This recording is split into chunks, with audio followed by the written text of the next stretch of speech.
Greetings and welcome to Fresh Fire International Ministries Wisdom Wednesday message.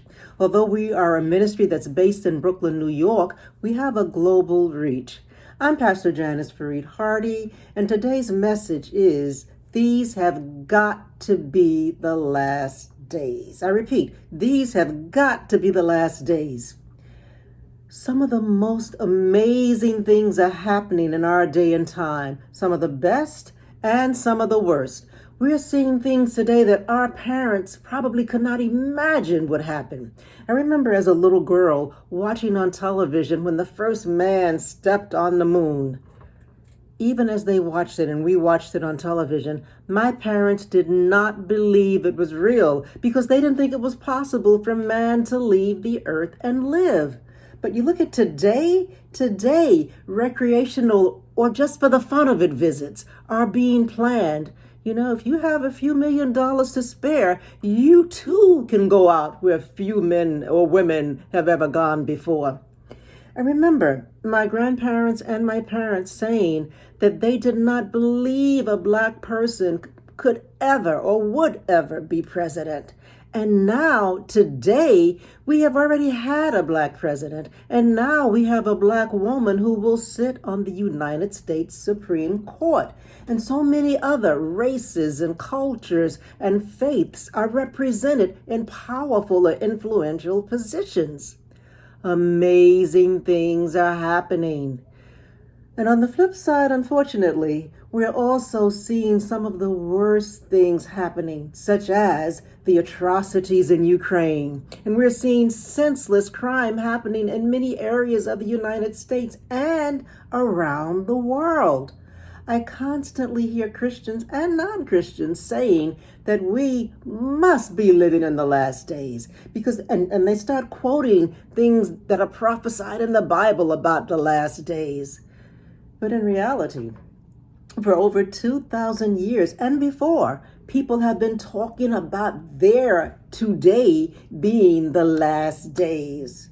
For Christians, ever since Jesus ascended to heaven, many of us have been expecting the last of the last days to take place, and we have been waiting for Jesus to return. Jesus told us and the disciples, and I say the disciples, when he's speaking of the disciples in the Bible, he's talking to us, and I'm quoting Matthew 24, familiar verses, Matthew 24, verses 6 through 8. And let me tell you something, even a lot of non-Christians can rehearse this verse. You will hear of wars and rumors of wars, okay? But see to it that you are not alarmed. Such things must happen, but the end is still to come. Nation will rise against nation and kingdom against kingdom. There will be famines and earthquakes in various places. All these are the beginning of birth pains. And once again, that was Matthew 24, verses 6 through 8. You know, and according to that chapter also, Jesus went on to say that no one knows the day or the hour, but our job is to keep watch and to remain faithful to God no matter what we see, hear, experience, touch, taste, whatever, to remain faithful and keep watch.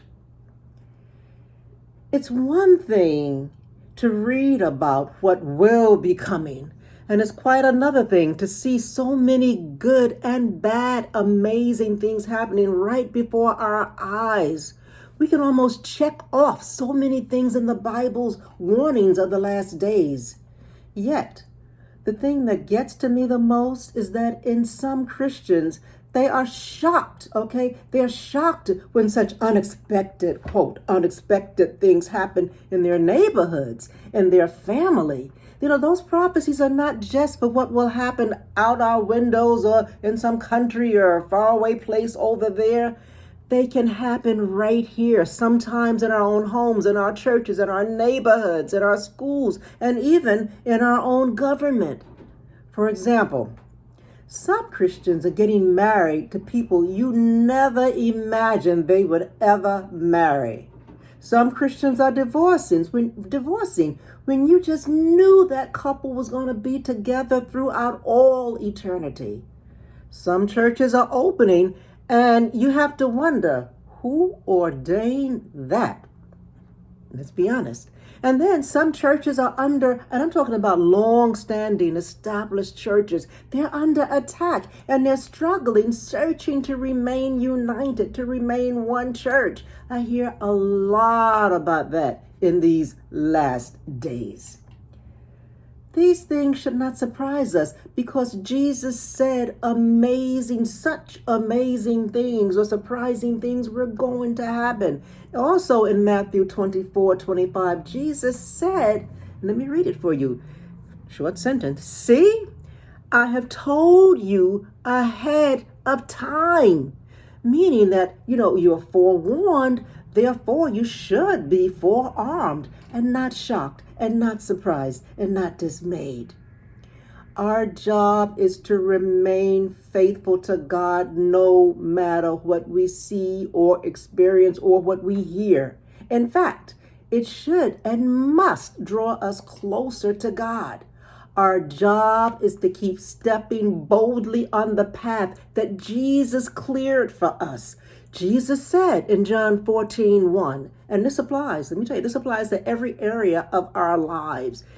He said, let not your heart be troubled. You believe in God? Believe in me. Believe what I told you. Believe what I told you was going to happen. Believe me. Read my word and believe it. Okay? It's not going to happen to some distant people way out there. No, it's going to happen, a lot of it in your lifetime, in my lifetime. Okay? It's going to happen. He did not bring you this far to leave you. He prepared his disciples, and we being modern day disciples, he prepared us for what to expect to happen.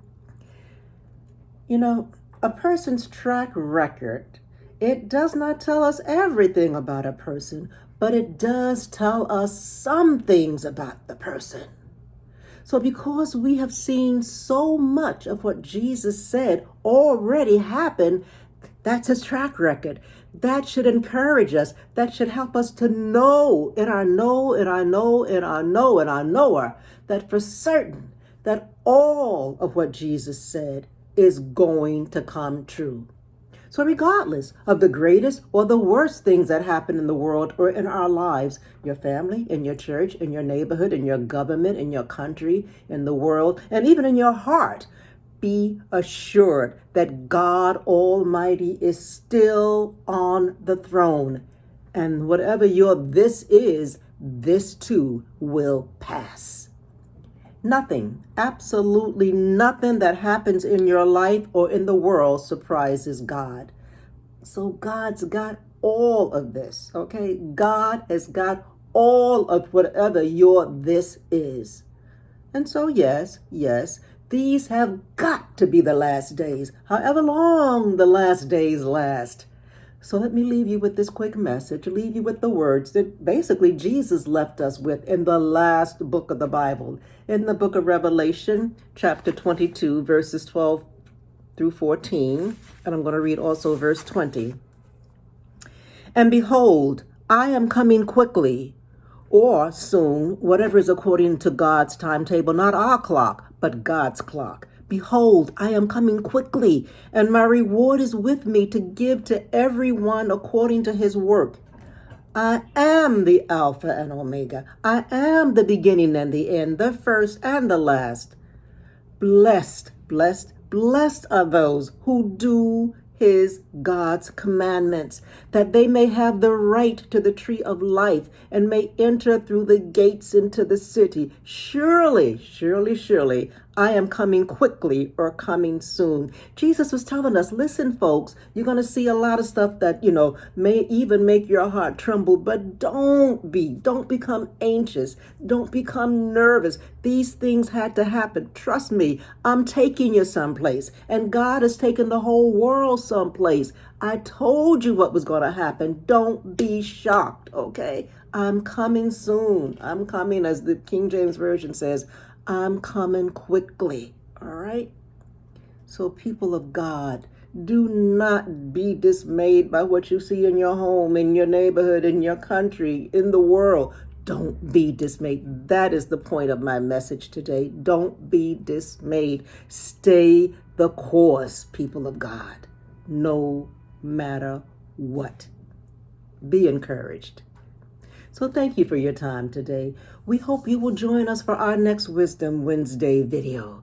And you can always reach us on our website. That's www.ffiministries.com. www.ffiministries.com. God bless you.